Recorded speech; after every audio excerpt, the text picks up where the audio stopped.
reading, oh.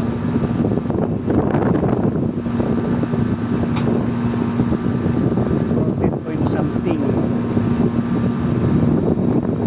Kasi ito capacitor,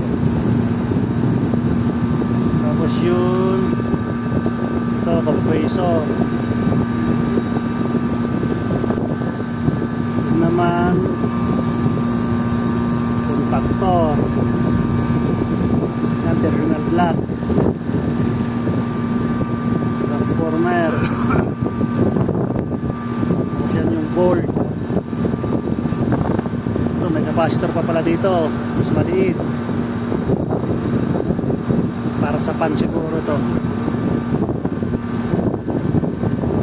Oh, doon ang fuse.